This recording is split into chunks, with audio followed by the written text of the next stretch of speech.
मैं शपथ लेती हूँ कि विद्यार्थी मेरा धर्म है। मानवता की सेवा करना मेरा परम लक्ष्य है। राष्ट्र की उन्नति में मैं सदैव तत्पर रहूँगी। अपने कर्तव्य मार्ग पर आगे बढ़ते हुए एक स्वच्छ, सुंदर तथा भ्रष्टाचार मुक्त भारत का निर्माण करूँगी। जय हिंद।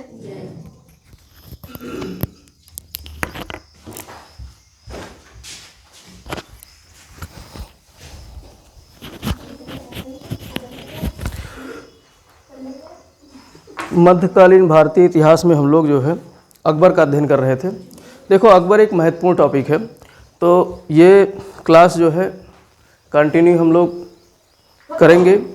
पहले 2 लेक्चर हो चुके हैं इस पर, आज ये तीसरा लेक्चर है अकबर पर, क्योंकि इस अकबर अपने आप में मध्यकालीन भारतीय इतिहास में एक बहुत ही महत्वपूर्ण शासक रहा है, जिसने बहुत सारे परिवर्तनकारी जो है कार्य किए थे मध्यकालीन भारत में।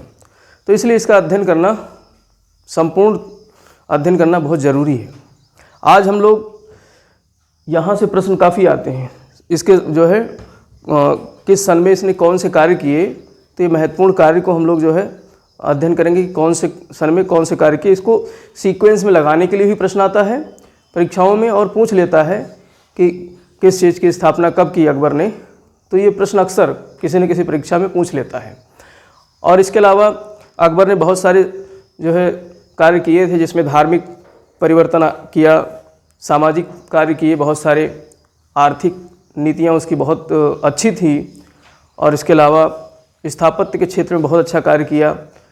उसके दरबार में चित्रकला को बढ़ावा भी मिला, संगीत को भी बढ़ावा मिला। तो इन सारी चीज़ों को हम लोग आज बारी बारी से अध्ययन करेंगे। अगर उसके महत्वपूर्ण कार्यों की बात करें कि कब इसने क्या किया था, तो 1542 ईस्वी में इसका क्या हुआ था, जन्म हुआ था। देखो, जो मेरा हस्तलिखित PDF है, ये आप लोग जो है उतारते चलिए, इसको लिखते चलिए। हस्तलिखित PDF ये बहुत काम का है, महत्वपूर्ण चीज़ें मैं लिखता हूँ। SK पांडे की मोटी किताब आती है जो फैक्ट से भरी हुई है, उससे छांट करके और भी कई किताबों से छांट करके ये PDF बनाया जाता है। और ये PDF आपको टेलीग्राम चैनल पे उपलब्ध है, ज्ञापम के नाम से जो टेलीग्राम चैनल है उस पर उपलब्ध है। और इसी प्रकार से यूट्यूब में देखने वाले लोगों को भी ये मिल जाएगा। आप लोग चैनल को सब्सक्राइब कर लीजिए, और PDF को पाने के लिए टेलीग्राम चैनल ज्ञापम नाम से जो है वहाँ से जा कर के आप इस PDF को प्राप्त कर सकते हैं। तो हम लोग जो है महत्वपूर्ण जो इसके समय है, कौन से समय में उसने क्या कार्य किए थे, ये एक बार देखते हैं। 1542 ईस्वी में इसका क्या होता है, अकबर का जन्म होता है। 15 अक्टूबर 1542 ईस्वी को इसका जन्म होता है। और 1556 ईस्वी में क्या होता है, राज्याभिषेक होता है, राज्याभिषेक होता है। और इसके अलावा 1556 ईस्वी में पानीपत का द्वितीय युद्ध होता है। भाई राज्याभिषेक पहले हो जाता है, फिर उसके बाद में भाई मैंने बताया नहीं था कि तारदी बेग जो है जाता है और जो है कालानौर में पहुंचता है। जब वहाँ बैरम खां को बताता है कि दिल्ली पर हेमू ने कब्जा कर लिया है, तो आनन फानन में बैरम खां जो है अकबर को बादशाह बनाता है, उसकी ताजपोशी करता है। कहाँ पर, कालानौर में। उसके बाद में पानीपत के मैदान में डटते हैं, और वहाँ पर पानीपत का दूसरा युद्ध होता है हेमू और अकबर के बीच में, जिसका मुख्य नेतृत्वकर्ता कौन था, बैरम खां था। तो 1556 में 2 महत्वपूर्ण घटनाएं हैं, इसको याद रखना है। और इसके पहले भी 1555 में 2 युद्ध होते हैं जिसमें अकबर भाग लेता है हुमायूं की तरफ से। कौन कौन से, मच्छीवाड़ा का युद्ध और सरहिंद का युद्ध। मच्छीवाड़ा का युद्ध और सरहिंद का युद्ध। बच्चा ही था, 13 साल का, तभी युद्ध में भाग लेना शुरू किया था। और 1560 ईस्वी जो महत्वपूर्ण है बैरम खां के पतन के लिए। बैरम खां का क्या हो जाता है, 1560 ईस्वी में पतन हो जाता है। बैरम खां जो है मक्का के लिए भेज दिया जाता है, और उसके अलावा उसकी 1561 ईस्वी में मृत्यु भी हो जाती है। और इसी में एक युद्ध होता है अकबर की सेना और बैरम खां के बीच, दिलवाड़ा का युद्ध। कौन सा युद्ध, दिलवाड़ा का युद्ध। तो 15 से जो है 60 में ध्यान रखना है, कौन सा युद्ध होता है, दिलवाड़ा का युद्ध।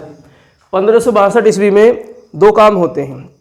एक तो इसकी शादी होती है किससे, आमेर की राजकुमारी हरखाबाई से या जोधाबाई से। 1562 ईस्वी में शादी होती है, किससे?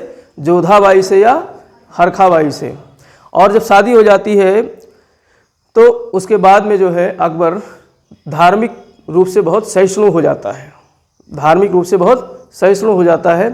तो वो सबसे पहले क्या करता है? दास प्रथा का अंत करता है। क्या करता है? दास प्रथा का अंत करता है 1562 ईस्वी में। दास प्रथा क्या थी उस समय?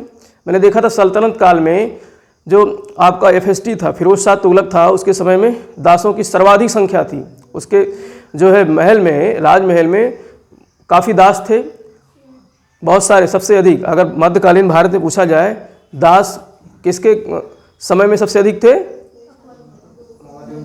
तो फिरोज शाह तुगलक के समय में। किसके समय में सबसे अधिक थे? फिरोज शाह तुगलक के समय में। और दास की प्रथा को खत्म करने का कार्य किसने किया? अकबर ने। कब किया था? 1560 ईस्वी में। और 1563 ईस्वी में इसने हिंदुओं को जो तीर्थ यात्रा कर लगता था, तीर्थ यात्रा कर उसे खत्म कर दिया। तीर्थ यात्रा मतलब जो भी व्यक्ति तीर्थ के लिए जाता था, जैसे आपका मथुरा हो गया या वाराणसी हो गया, तो उनसे क्या लिया जाता था? टैक्स लिया जाता था। तो उस टैक्स को इसने क्या किया? खत्म कर दिया। किसके प्रभाव में आकर के? हरखाबाई के प्रभाव में आकर के। जो आपकी जो है आमेर की राजकुमारी, और किसकी पुत्री थी? भारमल की। भारमल की पुत्री थी। तो भारमल की पुत्री इसलिए जो है उसके प्रभाव में आकर के, और उसने बहुत सारे सुधार कार्य किए। तो तीर्थ यात्रा कर कब समाप्त करता है? 1563 ईस्वी में। और 1564 ईस्वी में जजिया कर समाप्त कर देता है। हमने बताया था जजिया कर कब शुरू हुआ था? 712 ईस्वी में। कौन आया था जब जजिया कर शुरू किया था? मोहम्मद बिन कासिम। मोहम्मद बिन कासिम जब आक्रमण करता है भारत में, उसके बाद यहाँ पर वो कौन सा कर लगाता है? हिंदुओं पर जजिया कर। हिंदुओं से लिया जाने वाला टैक्स क्या था? जजिया कर। जिससे कौन कौन किनको मतलब इनसे छूट मिली थी? ब्राह्मणों से नहीं लिया जाता था उस समय, विकलांगों से, बच्चों से, महिलाओं से, इस तरीके से इन लोग जो है इससे छूटे हुए थे। तो जजिया कर कब खत्म किया? 1564 में। इसके बाद में 1571 ईस्वी में इसने फतेहपुर सीकरी की स्थापना की। किसकी स्थापना की? फतेहपुर सीकरी। वैसे उसकी राजधानी आगरा में बैठता था, लेकिन फतेहपुर सीकरी एक गांव था, वहाँ पर मुस्लिम संप्रदाय के एक धार्मिक गुरु थे सलीम चिश्ती। कौन थे? सलीम चिश्ती। तो सलीम चिश्ती के आशीर्वाद से हरखाबाई को एक पुत्र रत्न की प्राप्ति होती है, जिसका नाम था सलीम। उन्हीं चिश्ती के नाम पर ही सलीम नाम रखा गया। तो फिर इसीलिए 1571 ईस्वी में फतेहपुर सीकरी की क्या करता है? स्थापना करता है। तो याद रखना डेट कौन सा मतलब सन है? 1571 ईस्वी में फतेहपुर सीकरी। आप जाओगे जब फतेहपुर सीकरी टहलने, तो वहाँ पर ऐतिहासिक स्मारक को अच्छी तरीके से समझ पाओगे। आज हम लोग जब स्थापत्य की बात करेंगे तो उसको समझने में आसानी होगी। तो 1571 में फतेहपुर सीकरी की स्थापना की। और इसके अलावा अकबर जो है गुजरात विजय करता है। दूसरा अभियान जब करता है 1573, मैंने बताया था कि एशिया का सबसे फास्टेस्ट जो है जो इसका अभियान था वो कौन सा था? गुजरात विजय। आगरा पहुंच गया था जब वापस पहले विजय करके, तो फिर आगरा से वापस जब पता चला कि गुजरात को दोबारा जो है वहाँ जो है बगावत हो गई है, गुजरात को पुनः जो है वहाँ के शासक ने कब्जा कर लिया है, मतलब पुनः जो है वो अकबर से बगावत करके पुनः जो है स्वतंत्र हो गया है गुजरात। तो उसको ये लगता था कि 2 महीने लगेंगे कम से कम। आज भी अगर आगरा से गुजरात की यात्रा की जाए तो आज भी अगर आप मतलब इंजन वाले गाड़ी से चलोगे तो 24 घंटे का समय लगभग लग जाएगा। लेकिन उस समय पैदल, घोड़े, भाई पैदल सैनिक भी तो जात जो पैदल सैनिक को जात कहते थे, तो वो भी तो चलते थे जो है युद्ध के लिए घोड़ों के साथ में। तो इतनी फास्ट चला था कि मात्र 11 दिन में उसने उस यात्रा को पूरा कर लिया था। इसलिए उसको कहा गया है कि एशिया का सबसे फास्टेस्ट जो है आक्रमण हुआ था, सबसे फास्टेस्ट। तो कौन सा विजय था? गुजरात विजय। तो गुजरात विजय के जो है उपलक्ष्य में उसने फतेहपुर सीकरी में ही एक द्वार बनवाया था, एक दरवाज़ा बनवाया था, जिसका नाम था बुलंद दरवाज़ा। तो कब बनवाया था? 1573 ईस्वी में। 1571 ईस्वी में फतेहपुर सीकरी स्थापित करता है। 1573 ईस्वी में बुलंद दरवाज़ा का निर्माण करवाता है। किस अभियान पर करवाता है? गुजरात विजय के अभियान पर। सीधे सीधे प्रश्न यहाँ से पूछा जाता है कि बुलंद दरवाज़ा किस अभियान के उपलक्ष्य में अकबर ने बनवाया था? गुजरात अभियान के उपलक्ष्य में। तो और कब बनवाया था? 1573। और इसके अलावा 1575 ईस्वी में उसने एक जो है, चूँकि मैंने बताया कि वो जो है धार्मिक रूप से उसने मतलब वो पढ़ा लिखा तो नहीं था, लेकिन उसको बहुत ज़्यादा जिज्ञासा थी धर्मों के बारे में जानने की। तो इसीलिए वो 1575 ईस्वी में उसने जो है एक पूजा गृह की स्थापना की। कहाँ पर? फतेहपुर सीकरी में। फतेहपुर सीकरी में ही, चूँकि उसकी राजधानी कहाँ थी? फतेहपुर सीकरी थी। तो फतेहपुर सीकरी में उसने एक इबादत खाना बनवाया। क्या बनवाया? इबादत खाना। कब बनवाया? 1575 ईस्वी में। इबादत खाना मतलब एक पूजा गृह, जिसमें शुरू में तो सिर्फ जो है मुस्लिम धर्म के लोग, जो धार्मिक व्यक्ति थे, उनको प्रवेश करने की जो है इजाज़त थी। मुस्लिम व्यक्ति ही उसमें प्रवेश कर सकते थे, मुस्लिम विद्वान ही। वो क्या करता था? हर जुमे को, हर जुमेरात को, जुमेरात मतलब बृहस्पतिवार की शाम को जुमेरात बोलते हैं, तो हर बृहस्पतिवार की शाम को वो धार्मिक सभा का आयोजन करवाता था। और जो है सुन्नी धर्म से संबंधित व्यक्ति उसमें आते थे और राजा को जो है, बादशाह को धर्म की बातें बताया करते थे, वो सुनता था। तो वो उसको क्या कहा गया? इबादत खाना। क्या कहा गया? इबादत खाना। तो इबादत खाने की स्थापना कहाँ करवाई? फतेहपुर सीकरी में। कब करवाई? 1575 ईस्वी में। और ये एक प्रकार की पूजा गृह थी, या फिर ऐसे कर सकते हो कि यहाँ धार्मिक व्यक्ति पहुँचते थे, धार्मिक गुरु लोग, और अकबर बैठ करके उनकी प्रवचन को, उनकी बातों को सुना करता था। इन धार्मिक विचार विमर्श होती थी कि धर्म की बातें क्या क्या हैं। लेकिन 1578 ईस्वी में इसने इबादत खाने को सभी धर्मों के लिए खोल दिया। 1575 ईस्वी में सिर्फ सुन्नी लोगों के लिए था इबादत खाना, और 1578 ईस्वी में इसने क्या किया? सभी धर्मों के लिए खोल दिया। हिंदू, मुस्लिम, सिख, ईसाई सब धर्म के धार्मिक गुरु उसमें आ करके जो है इबादत खाने में बैठ करके विचार विमर्श, धार्मिक व्याख्यान दे सकते थे। तो ये कब की घटना है? 1578 ईस्वी में। अब इसमें होता ये था कि जब तमाम प्रकार के धार्मिक व्यक्ति पहुंचते थे तो किसी मुद्दे पर बात होती थी तो उसमें बहस हो जाती थी, गहमा गहमा हो जाती थी। हर धर्म का व्यक्ति अपने आप में जो है पारंगत होता था किताबों को पढ़ करके। जैसे हिंदू धर्म के व्यक्ति पहुंच गए तो वो अपने सनातन धर्म के बारे में बहुत कुछ जानते थे, मुस्लिम धर्म के व्यक्ति पहुंच गए तो जब किसी टॉपिक पे जब विचार विमर्श होता था उसमें एक तरीके से जो है आपस में लड़ाई सी हो जाती थी, किसी मुद्दे पर बात होती थी। और जो है इसलिए अकबर ने क्या किया? 1579 ईस्वी में उसने कहा कि ठीक है, तुम लोग आपस में अपनी अपनी बातों को बढ़ा चढ़ा कर कह रहे हो, अपने धर्मों की बातों को, और किसी निर्णय पर नहीं पहुंच रहे हो। तो उसने कहा कि मैं अब मतलब आपकी बहस को सुनने के बाद में जो भी नतीजा होगा उस पर मैं अगर मोहर लगा दूंगा वही आखिरी माना जाएगा। तो इसको एक घोषणा पत्र तैयार करवाया जो है, जिसको कहा गया महजर या मजहर। कहीं कहीं मजहर लिखा मिलता है, कहीं कहीं महजर लिखा मिलता है। तो 1579 ईस्वी में उसने घोषणा क्या करवाई? महजर की। महजर की घोषणा का मतलब ये था कि जो भी धार्मिक विचार विमर्श होंगे उसके बाद में अगर राजा, बादशाह कह देगा कि नहीं ये उचित बात है, ये अनुचित बात है और ये उचित बात है, वही बात मानी जाएगी। यानी धर्म की बात, धर्म के मामले में अब बादशाह का हस्तक्षेप शुरू हो गया था। इसके पहले के जो शासक थे, चाहे दिल्ली सल्तनत की बात हो या फिर जो है आपका बाबर हो या हुमायूं हो, ये लोग जो धार्मिक मामलों में टांग नहीं अड़ाते थे, जो भी धर्मगुरु कहते थे उसको वो मानते थे। लेकिन अकबर ने चूंकि सभी धर्मों को लेकर चलना था, अब सभी धर्म श्रेष्ठ थे अपने आप में, तो इसने कहा कि ठीक है, सब लोग अपने अपने धर्म की ढपली बजाओ, लेकिन मैं जो लास्ट में कह दूंगा वही क्या होगा? माना जाएगा, वही जो है सर्वोत्कृष्ट होगा, वही सर्वोच्च होगा। तो ऐसे घोषणा को क्या कहा? महजर की घोषणा। और कब किया? 1579 में। 1579 में महजर की घोषणा की।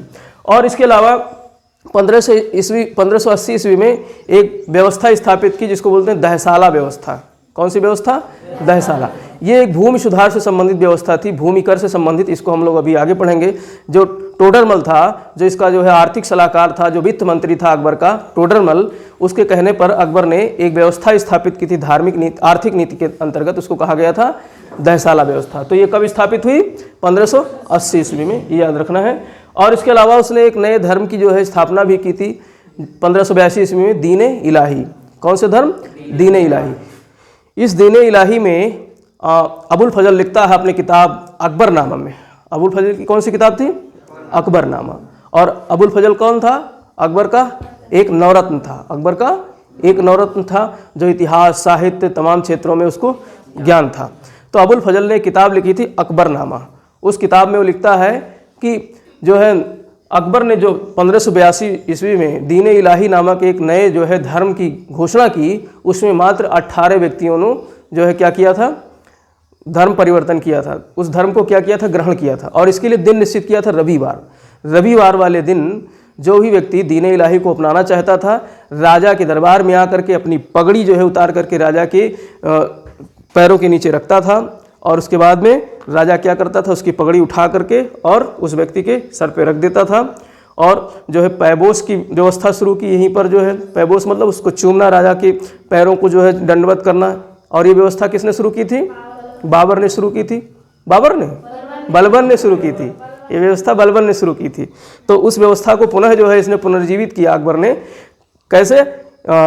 जो 1582 ईस्वी में दीन इलाही धर्म की स्थापना की, उसमें आने के लिए व्यक्तियों को, कि जो व्यक्ति दीन इलाही ग्रहण करेगा तो वो उस व्यक्ति को ये करना पड़ेगा। तो 1582 ईस्वी में एक नए धर्म की स्थापना हुई जिसका नाम था दीन इलाही। एकमात्र हिंदू अकबर का कौन था? बीरबल। अकबर का जो सलाहकार था, अकबर का जो वजीर था बीरबल, वो एकमात्र हिंदू था जिसने दीन इलाही को क्या किया था? ग्रहण किया था। और मात्र 18 व्यक्ति थे जिन्होंने दीन इलाही को अपनाया था। और ये जो है अकबर जैसा सोचता था वैसा ये व्यवस्था नहीं चालू हो पाई। तो इतिहासकार कहते हैं कि ये उसकी एक फेलियर व्यवस्था थी अकबर की। और दीन इलाही के साथ साथ में उसने 1583 ईस्वी में इलाही सम्मत प्रारंभ किया। कौन सा सम्मत? इलाही सम्मत। हम लोग आगे प्राचीन इतिहास में पढ़ते आए, शक सम्मत शुरू हुआ था, गुप्त सम्मत शुरू हुआ था ना, शुरू पढ़े सब, विक्रम सम्मत शुरू हुआ था। ऐसे ही मध्यकालीन भारत में अकबर ने कौन सा सम्मत शुरू किया था? इलाही सम्मत। कब शुरू किया था? 1583 ईस्वी में। और इसके बाद में 1601 ईस्वी किस लिए जाना जाता है? अकबर के आखिरी विजय अभियान के लिए। और कौन सा विजय अभियान किया था? असीरगढ़ के किले को जीता था 1601 ईस्वी में। और 1605 ईस्वी में अकबर की क्या हो जाती है? मृत्यु।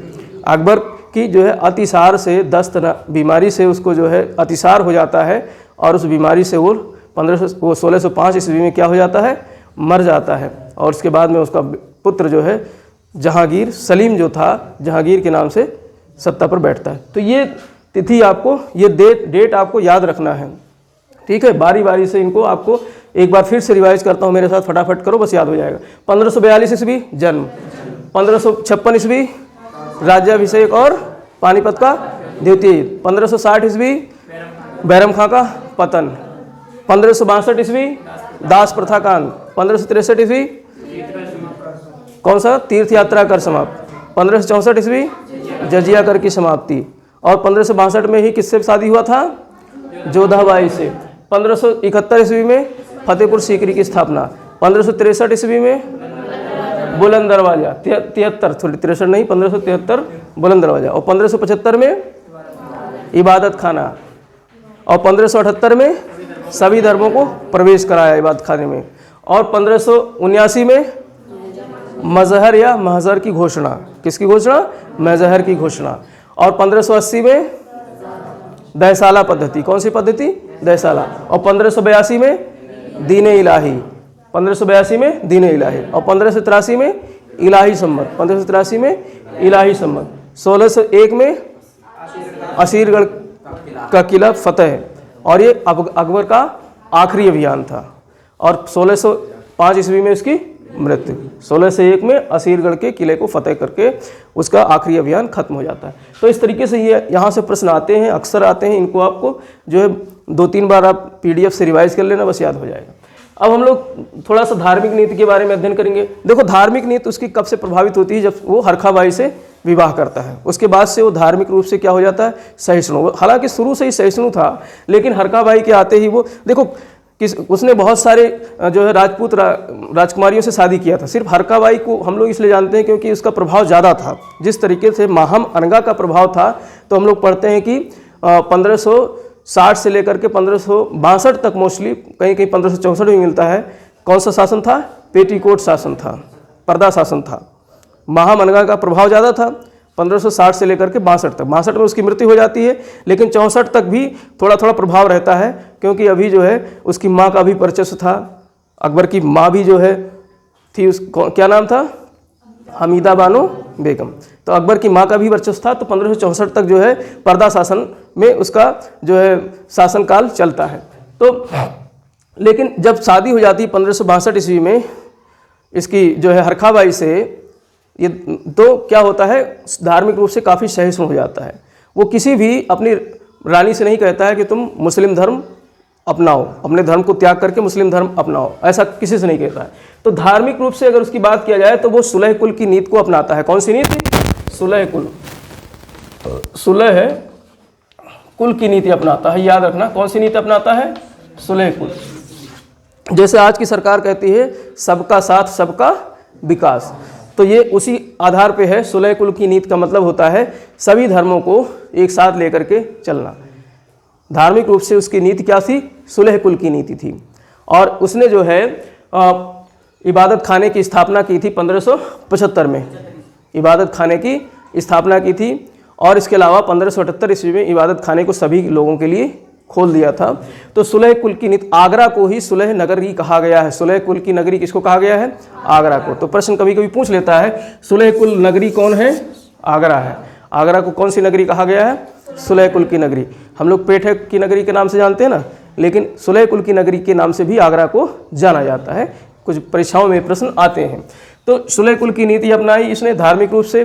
और इसके अलावा जब इसके धर्म में सभी धर्मों को बढ़ावा मिला था, जैसे कि आप देख सकते हो, मतलब जो पुरुषोत्तम दास थे, पुरुषोत्तम दास वो जो है पुरुषोत्तम हिंदू धर्म के जो है काफ़ी जाने माने विद्वान थे। तो इनको भी जो है अपने दरबार में अपने जो है, और उसमें जो है अकबर संरक्षण देता था अपने दरबार में। किसको? पुरुषोत्तम दास को। और इसके अलावा मुस्लिम धर्म में सलीम चिश्ती थे। मुस्लिम धर्म के धार्मिक गुरु कौन थे? सलीम चिश्ती थे। और इसके अलावा हरिविजय सूरी जैन धर्म के थे। बैठ जाओ आकर के। हरिविजय सूरी कौन थे? हरिविजय सूरी। यहाँ से प्रश्न आता है, कई बार प्रश्न आया है एग्जाम में कि हरिविजय सूरी को संरक्षण किसके काल में मिला था? अकबर के काल में। और ये कौन थे? जैन धर्म गुरु थे। कौन थे? जैन धर्म के गुरु थे हरिविजय सूरी। इनको जगत गुरु की उपाधि दी गई थी। किसकी उपाधि दी गई थी? जगत गुरु की। तो ये प्रश्न याद रखना, ये मतलब टॉपिक ये यहाँ से प्रश्न आता है। जगत गुरु की उपाधि अकबर ने किसको दी थी? हरिविजय सूरी को। किसको दी थी? हरिविजय सूरी को। तो इस तरीके से जो है, इसके अलावा अकाजीवी जो है, एक अकाजीवी ईसाई धर्म का एक जो है विद्वान था। तो ये इसको भी संरक्षण मिला था इसके दरबार में, अकाजीवी। ठीक है। तो इस तरीके से सभी धर्मों को लेकर के ये चलता था, सभी धर्मों को लेकर के ये चलता था। इसीलिए इसको कहा गया सुलह कुल की नीति। तो ये इसकी धार्मिक नीति थी। ये इसकी क्या थी? धार्मिक नीति। सामाजिक क्षेत्र में भी इसने बहुत सारे सुधार किए थे। जैसे दास प्रथा का अंत किया 1562 ईस्वी में, ये भी एक सामाजिक सुधार था। और इसने बहुविवाह के प्रचलन पर भी लगाम लगाया था। हालांकि खुद बहुत सारी शादियां किया था, तो इसकी ये नीति फेल हो गई थी, क्योंकि खुद तो तमाम शादियां कर रहा है, तो फिर पब्लिक क्यों मानने वाली। हालांकि राजा ही करते थे ज़्यादातर, आम जनता एक को ही नहीं जो है खाना कपड़ा दे सकती है। राजा तो दे सकते हैं एक ही, लेकिन आम जनता कहाँ से ऐसे कर सकती है? 2-2 शादियाँ 4-4 शादियाँ करके जो है जीवन यापन नहीं कर सकते हैं। तो ये तो अपने आप ही जो है अंडरस्टैंडिंग बात है। लेकिन ये कहता है बहुपत्नी विवाह को इसने उस पर लगाम लगाया था, लेकिन ये इसकी नीति सफल नहीं हो पाई थी। तो सामाजिक क्षेत्र में, और इसके अलावा इसने जो है जो विवाह की आयु थी, जो बाल विवाह थी, बचपन में ही शादी हो जाती थी, 8-9 वर्ष की उम्र में ही बच्चों की शादी हो जाती थी। तो बाल विवाह को रोकने का भी प्रयास किया था इसने। तो जो लड़कों की उम्र थी 16 वर्ष कर दी थी, लड़कियों की आयु 14 वर्ष निर्धारित कर दी थी। तो यहाँ से प्रश्न आते हैं कि बाल विवाह रोकने के लिए इसने लड़कों की उम्र कितनी की थी? 16 वर्ष, और लड़कियों की आयु की थी 14 वर्ष। ठीक। और सती प्रथा को भी रोकने का प्रयास किया था। तो प्रश्न आता है इतिहास में कि सती प्रथा को रोकने का प्रथम प्रयास किस शासक ने किया था? अकबर ने किया था। हालांकि रोक नहीं पाया था, लेकिन प्रयास किया था, क्योंकि ये हिंदू धर्म की एक बहुत बड़ी कुरीति थी। अब किसी धर्म को आप अगर बहुत मतलब प्राचीन समय से, सनातन समय से कोई धर्म किसी तरीके से जी रहा है और उसको आप जो है उसको छेड़ोगे, तो फिर मतलब किसी राजा के लिए वो खतरनाक होगा। तो इसने जो है मतलब उसको छेड़ा नहीं था। सती प्रथा को ख़त्म करने का प्रयास किया था, लेकिन ख़त्म नहीं कर पाया था। पूरी तरीके से ख़त्म कब होता है? अंग्रेज़ों ने ख़त्म किया था एक नीति ला करके, तो वो तब खत्म हुई थी सती प्रथा। तो इस तरीके से इसने सती प्रथा को भी खत्म करने का प्रथम प्रयास किया था, लेकिन सार्थक रूप से सफल नहीं हो पाया था। तो ये सामाजिक सुधार इसने बहुत सारे किए। इसके अलावा आर्थिक नीतियाँ इसकी बहुत अच्छी थी। आर्थिक नीतियों की बात करें तो इसने भाई एक तो पहली बात जो है राजस्व के स्रोत जनरेट किए कई तरीके से। और सिक्के के प्रचलन 2-3 तरीके से हुए। पहले क्या था कि मतलब शेरशाह सूरी के समय में उसने शुद्ध सिक्के जारी किए ना, जो सोने का सिक्का था उसको असरफी कहा गया, चांदी के सिक्कों के दाम और तांबे के सिक्कों को जो है चांदी के सिक्कों को रुपया, हाँ चांदी के सिक्कों को रुपया और दाम किसको, तांबे के सिक्कों को, और असरफी किसको कहा गया, सोने के सिक्कों को। ये शेरशाह सूरी ने शुद्ध सोने के सिक्के जारी किए थे। तो अकबर ने भी सोने और चांदी इनके सिक्के जारी किए थे। इस समय जो अनुपात था तांबा और चांदी के सिक्कों का, यानी 1 रुपया बराबर 40 दाम के बराबर होता है। अकबर के समय में एक आध बार प्रश्न आया है कि जो है जो रुपया है वो कितने दाम के बराबर होता है। 1 रुपीज़ बराबर 40 दाम के बराबर था। 40 दाम मतलब 40 तांबे के सिक्के अपने जेब में रख लो तो 1 रुपया के क्या होगा, बराबर होगा। 1 चांदी के रुपये के बराबर कितना तांबा होगा, 40 तांबा। और यही चीज़ जो है शेरशाह सूरी के समय में 1 रुपया बराबर 64 तांबे के सिक्के, 64 तांबे के सिक्के बराबर 1 चांदी का सिक्का। तो ये अनुपात कभी कभी पूछ लेता है, इसको ध्यान रखना है। इसके अलावा इसने जो है एक गोल सिक्का, इलाही नाम का एक सिक्का जारी किया था, जो कैसा था, गोल। तो गोल सिक्के को क्या कहा गया, इलाही सिक्का। और एक 4 कोने का सिक्का जारी किया जिसको कहा गया जलाली सिक्का। तो इसने जलाली सिक्का और इलाही सिक्का ये जारी किया था। तो गोल सिक्के को इलाही सिक्का कहा है और चौकोर सिक्के को जलाली सिक्का। अभी हम लोगों के समय चौकोर सिक्का चलता है क्या, अगर पर्स में रखोगे पर्स को ही फाड़ देगा ये, तो ये सक्सेस नहीं रहा। इसीलिए सिक्का हमेशा कैसा चला है, गोल सिक्का चला है। तो सबसे ज़्यादा प्रचलन में कौन सा सिक्का रहा होगा, इलाही सिक्का रहा होगा, ना कि जलाली सिक्का। तो इस तरीके से ये सिक्के। इसके अलावा हरखाबाई के कहने पर इसने जो सियाराम के सिक्के भी जारी किए। एक तरफ सीता के चित्र को बनवाता था सिक्के पर और एक तरफ राम के चित्र को अंकित करवाता था। तो ऐसे सिक्कों को क्या कहा गया, राम सिया के सिक्के या सिया राम के सिक्के। तो किसने जारी किया था, अकबर ने। ठीक, तो ये कुछ सिक्कों से संबंधित थी। और इसके अलावा इसकी आर्थिक नीतियों की अगर बात की जाए तो इस समय भूमि से, ज़मीन से जो है राजस्व इकट्ठा किया जाता था। तो ज़मीन को इसने 4 कैटेगरी में बांटा, ज़मीन को इसने 4 कैटेगरी में बंटवाया। सबसे अच्छी जो ज़मीन थी उसको कहा जाता था पोलज ज़मीन। कैसी, कौन सी ज़मीन, पोलज। यहाँ हर वर्ष पोलज नहीं, पोजल ज़मीन। कौन सी ज़मीन, पोजल। और ये बहुत उपजाऊ ज़मीन थी जहाँ पर प्रतिवर्ष हाँ मंगवा लीजिए। पोजल ज़मीन से प्रतिवर्ष जो है फसल ली जाती थी। तो इसको क्या कहा गया, पोजल ज़मीन। अब जब प्रतिवर्ष यहाँ से फसल ली जाएगी तो इस ज़मीन से अच्छी खासी राजस्व की प्राप्ति होगी। और दूसरी ज़मीन थी परती ज़मीन। दूसरी ज़मीन कौन सी थी, परती ज़मीन। परती ज़मीन 1 साल परती छोड़ दी जाती थी किसानों द्वारा। 1 साल जो है खेती की जाती थी और 1 साल क्या किया जाता था, उसको छोड़ दिया जाता था, जिससे ज़मीन की उपजाऊ पुनः जो है रिटेक हो जाए, ज़मीन फिर से उपजाऊ हो जाए, फिर जो है 1 साल बाद खेती की जाए। और तीसरी ज़मीन थी चाचर ज़मीन। तीसरी ज़मीन कौन सी थी, चाचर। इसको 1 साल खेती करके 4 साल के लिए क्या कर दिया जाता था, परती छोड़ दिया जाता था। 4 साल बाद फिर से 5वें साल बाद फिर खेती की जाती थी। तो ऐसे ज़मीन को क्या कहा गया, चाचर ज़मीन। और इसके अलावा जहाँ खेती ही नहीं होती थी वो कौन सी ज़मीन थी, बंजर ज़मीन। जहाँ खेती ही नहीं होती थी उसको कहा जाता था बंजर ज़मीन। तो इस तरीके से ज़मीन की इसने जो है उर्वरता के आधार पर 4 भागों में विभाजित करवाया, पोजल ज़मीन, परती ज़मीन, चाचर ज़मीन और बंजर ज़मीन।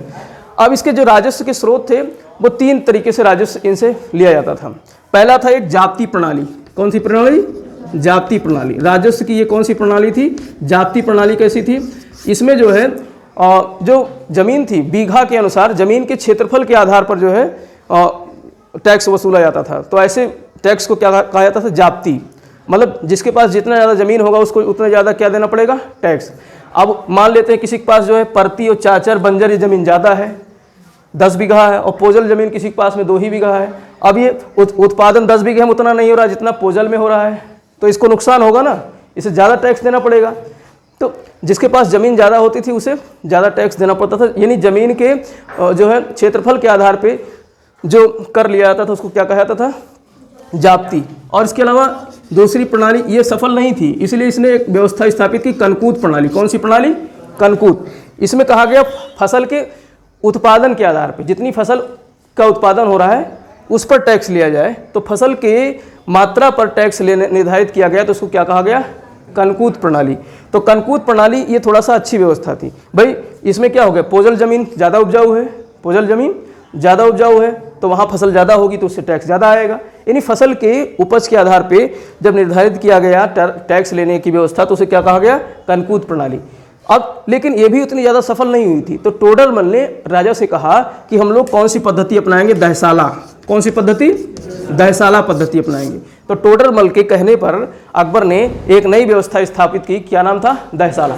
दहसाला का मतलब 10 साल के उत्पादन के औसत, 10 साल के उत्पादन का औसत, जितना 10 साल में उत्पादन। अब इसमें चाहे पोदल जमीन आ जाए, चाहे परती, चाहे चाचर, चाहे बंजर, सब जमीनों के 10 साल के उत्पादन का औसत निकाल करके टैक्स लिया जाता था, उसको क्या कहा गया, दहसाला पद्धति।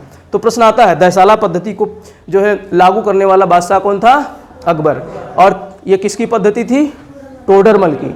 टोडरमल जो कि वित्त मंत्री था अकबर का, क्या था, वित्त मंत्री, और भूमि की पैमाइश करता था ये, तो जो कि शेरशाह सूरी के समय में भी था और अकबर के समय में भी था। तो इस तरीके से ये जो है टैक्स लेने की कुछ व्यवस्था थी। तो इस तरीके से आर्थिक नीतियाँ इसकी बहुत अच्छी थी। अगर जो है इसकी सैन्य व्यवस्था की बात करें तो इसने एक नई प्रणाली स्थापित की थी, मनसबदारी की। मनसबदारी की हम लोग प्राचीन समय से देखते आ रहे हैं, भूमिदान की प्रथा शुरू हुई थी कब से, प्राचीन समय सातवाहन शासकों ने भूमिदान की प्रथा शुरू की थी। वो प्रथा चालू रही, लेकिन उस प्रथा को अकबर ने थोड़ा सा मॉडिफाइड किया। अकबर ने अब जमीन दान नहीं देना शुरू किया। अकबर ने जो है क्या करता था कि जिन राजाओं को जीत लेता था उनको क्या बना लेता था, अपना मनसब। कहता था ठीक है, तुम मतलब ज़मीन जितनी तुम्हारी वो सब हमारी हो गई, ज़मीन जितनी तुम्हारी वो सब क्या हो गई, हमारी हो गई, हमारी ज़मीन हो गई, लेकिन उस पर तुम टैक्स वसूलोगे, उस ज़मीन पर तुम टैक्स वसूलोगे और तुम ही जो है उसके जो है खेती करवाओगे। लेकिन करना क्या होगा, तुमको जो है जात रखने पड़ेंगे और सवार रखने पड़ेंगे, यानी सैनिक रखने पड़ेंगे और घुड़सवार रखने पड़ेंगे, सैनिक और घुड़सवार रखने पड़ेंगे। और जब ज़रूरत पड़ेगी तो युद्ध में हम तुमको क्या करेंगे, बुलाएंगे। युद्ध में तुमको अपने सवार और जात को लेकर आना पड़ेगा, युद्ध में भाग लेना पड़ेगा। तो ऐसी व्यवस्था को क्या कहा गया, मनसबदारी। यानी जो तुम टैक्स वसूलोगे उस ज़मीन से, उस ज़मीन के टैक्स से तुम क्या करोगे, सैनिक सेनाओं का खर्च चलाओगे, यानी सब कुछ तुम्हारा ही है, सैनिक भी तुम भर्ती करोगे और तुम ही जो है टैक्स भी वसूलोगे, तुम ही जो है उस टैक्स से संचालित करोगे, अपनी सेना को प्रशिक्षण दोगे, सब कुछ करोगे। लेकिन हमारे अंडर में, किसके अंडर में, बादशाह के अंडर में। तो इससे राजा भी खुश। अब जो राजा होते थे, राजपूत राजा या कोई भी राजा, तो वो राजा कहलाते थे, वो राजा ही अपने आप को कहलाते थे क्योंकि वो राजा थे, लेकिन स्वतंत्र नहीं थे। वो जो है बादशाह के कहने पर कार्य करते थे, लेकिन अपने क्षेत्र में, अपने क्षेत्र के वो क्या होते थे, राजा होते थे। तो ऐसे राजा जो होते थे वो क्या कहलाते थे, मनसबदार। तो ऐसे राजाओं को मनसबदार कहा गया। तो ये मनसबदार जो है, किसी के पास जात सवार अगर 10 है तो उसको 10 प्रणाली का मतलब 10 सवार का मनसबदार कहा गया। किसी के पास सवार 100 है तो उसको 100 सवार का मनसबदार कहा गया। किसी के पास सवार 700 है तो 700 की मनसबदारी कही गई। तो इस तरीके से मनसबदारों को जात और सवार के आधार पे कैटेगराइज किया गया। तो ये समझ गए मनसबदारी क्या है। मतलब यहाँ पर ज़मीन जो है राजा ने दान नहीं दिया, ज़मीन राजा ने दान नहीं दिया, बल्कि जो ज़मीन थी उस ज़मीन से टैक्स मनसबदार वसूलते थे, जिनको जमींदार कह सकते हो, जागीरदार कह सकते हो। और ऐसी ज़मीन जिससे राजा जो है टैक्स मतलब वसूलता था या जमींदार टैक्स वसूलता था मनसबदार, तो उसको जागी भूमि कहा गया। कौन सी भूमि, जागी भूमि। और एक खालसा भूमि थी, जो सरकार की ज़मीन थी उसको कैसी भूमि थी, खालसा भूमि। तो जागी भूमि किसको दी जाती थी, जागीरदार को दी जाती थी। और जागी भूमि से टैक्स कौन वसूलता था, मनसबदार या जागीरदार या जमींदार टैक्स वसूलता था जागी भूमि से। और उस टैक्स का प्रयोग करता था किसमें, जो है सैन्य संचालन में। ठीक, तो ये इस व्यवस्था को क्या कहा गया, मनसबदारी व्यवस्था। इस व्यवस्था को क्या कहा गया, मनसबदारी व्यवस्था। तो हमारे ख्याल से अब ये समझ गए हो कि मनसबदारी व्यवस्था लिखने के लिए भी आएगा, तो लिख करके आप मेंस में लिखने के लिए आता है तो वहाँ आप लिख सकते हो। तो आपको एक प्रश्न देता हूँ मैं कि अकबर की मनसबदारी व्यवस्था, प्रश्न लिखो, अकबर की मनसबदारी व्यवस्था प्राचीन काल की भूमिदान व्यवस्था से किस प्रकार भिन्न थी। अकबर की मनसबदारी व्यवस्था प्राचीन काल की भूमिदान व्यवस्था से किस प्रकार भिन्न थी, किस प्रकार भिन्न थी,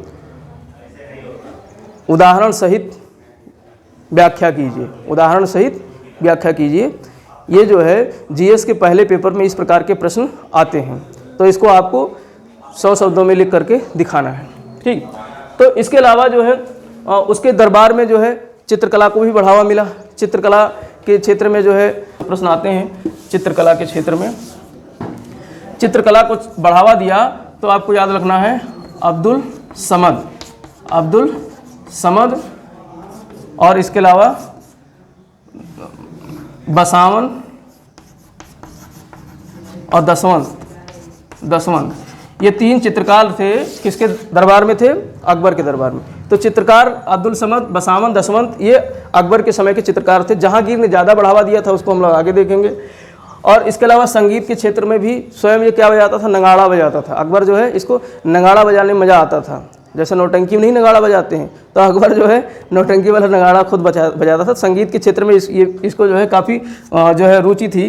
तो तानसेन इसके संगीत का मतलब संगीत के क्षेत्र में तानसेन ने काफ़ी कार्य किया था। बहुत सारी जो है उसने राग को जन्म दिया था तानसेन ने। इसके अलावा इसमें जो है बाज बहादुर एक जो है संगीतज्ञ था। कौन सा? बाज बहादुर। तो इस तरीके से संगीत के क्षेत्र में भी इसने काफ़ी कार्य किए। और नवरत्नों की बात करें तो हमने नवरत्न बताए थे, फिर से एक बार नाम रिवाइज कर लो। चार तो हिंदू नवरत्न थे, बीरबल, तानसेन और मानसिंह और टोडरमल। ये 4 जो है हिंदू नवरत्न थे। कौन कौन से? बीरबल, तानसेन, मानसिंह और टोडरमल। और 5 जो है मुस्लिम नवरत्न थे। कौन कौन से? मुल्ला दो प्याजा, अब्दुल रहीम खाने खाना और फैज़ी, अबुल फजल का ही बड़ा भाई था फैज़ी, और एक था आपका हकीम हुमाम। तो इस तरीके से 5 जो थे वो कौन से? मुस्लिम नवरत्न थे। तो इन नवरत्नों के नाम आपको याद रखने, कभी कभी पूछ लेता है प्रश्न में एग्जाम में, हालांकि इसको मैंने अच्छी तरीके से करा दिया था। और स्थापत्य के क्षेत्र में अगर बात करें तो स्थापत्य के क्षेत्र में इसका लाल किला किसने बनवाया है? अकबर ने। और दिल्ली का शाहजहां ने बनवाया था। तो अकबर ने आगरे के लाल किले को बनवाया, इसके अलावा इलाहाबाद के किले को बनवाया और इसके अलावा लाहौर के किले को बनवाया। इसने लाहौर कुछ समय तक अपनी राजधानी लाहौर भी ले गया था। अकबर जो है कुछ समय तक अपनी राजधानी लाहौर में भी रखा था। तो लाहौर के किले का भी निर्माण करवाया। और सबसे ज़्यादा निर्माण कार्य कहाँ किया? इसने फतेहपुर सीकरी में किया। फतेहपुर सीकरी में पंचमहल बनवाया, जोधाबाई का महल बनवाया, दीवाने आम दीवाने खास बनवाया। ठीक है, बहुत सारे जो निर्माण कहाँ किए? फतेहपुर सीकरी में किए। ठीक, और इसके अलावा इसने अपने पिता के मकबरे का भी निर्माण दिल्ली में करवाया। हुमायूं के मकबरे का निर्माण भी किसने करवाया? अकबर ने कराया। तो इस तरीके से स्थापत्य के क्षेत्र में इसने भी कई कार्य किए। तो स्थापत्य का हम लोग संगीत, स्थापत्य, आर्थिक विकास और सामाजिक विकास, धार्मिक विकास, ये सब जो हम मुगल पढ़ लेंगे पूरी तरीके से, तो अलग से भी इस पर एक टॉपिक आएगा, उस पर अध्ययन करेंगे। लेकिन यहाँ पर हम लोगों ने अकबर की चूँकि बहुत सारे कार्य हुए थे, इसलिए अलग से यहाँ अभी अध्ययन किया है। दोबारा जब पढ़ेंगे हम लोग पूरा मुगल करने के बाद में, तो फिर एक बार रिवाइज हो जाएगा। ठीक है, तो इस तरीके से आज हम लोगों ने जो पढ़ा उसको एक बार फिर से रिकॉल करो। क्या क्या पढ़ा हम लोगों ने? धार्मिक नीति में सुलेकुल, आगरा को कौन सी नगरी कहा गया? सुलेकुल की नगरी। कौन सी नगरी? सुलेकुल की नगरी। और इबादत खाने की स्थापना कब की थी? 1575 में। इबादत खाने में सबको प्रवेश कब मिला? 1578 में। धार्मिक नीति की अगर बात करें, ठीक है। और आर्थिक प्रणाली में सबसे महत्वपूर्ण क्या थी इसने? दहसाला नीति। कौन सी नीति? दहसाला नीति अकबर ने स्थापित की थी। जाप्ती, कनकूत और दहसाला, ये 3 क्या थे? टैक्स लेने के क्या थे? तरीके थे। जाप्ती में भूमि के आकार के आधार पर टैक्स लिया जाता था, और कनकूत में फसल के उत्पादन के आधार पर लिया जाता था, और दहसाला क्या था? 10 साल का औसत था। तो ये था टैक्स लेने का। और भूमि को 4 भागों में बांटा था। पहला कौन था? पोजल जमीन। कौन सी जमीन? पोजल जमीन। दूसरी परती जमीन, तीसरी चाचर जमीन, और चौथी बंजर जमीन। परती जमीन पे प्रत्येक 1 साल छोड़ करके उत्पादन होता था। और इसके अलावा जो है भूमि, खालसा भूमि कैसी थी? सरकारी जमीन। खालसा भूमि कैसी थी? सरकारी जमीन। और जागी भूमि कैसी थी? जागीरदारों को दी जाने वाली। जो मनसबदार होते थे उनको कौन सी ज़मीन दी जाती थी? जागी भूमि। उनको कौन सी ज़मीन दी जाती थी? जागी भूमि। तो इस तरीके से ये कुछ आर्थिक व्यवस्था थी। और इसके अलावा हम लोगों ने स्थापत्य के क्षेत्र में देखा, इसने जो है आगरे के किले का निर्माण कराया, लाहौर के किले का निर्माण कराया, इलाहाबाद के किले का निर्माण कराया, हुमायूं के मकबरे का दिल्ली में निर्माण कराया, और इसके अलावा फतेहपुर सीकरी को पूरी तरीके से बसाया, बुलंद दरवाजा स्थापित करवाया, और फतेहपुर सीकरी में ही जो है उसने पंचमहल का निर्माण करवाया। ठीक, एक तरीके से हवा महल था। पंचमहल क्या था? हवा महल था।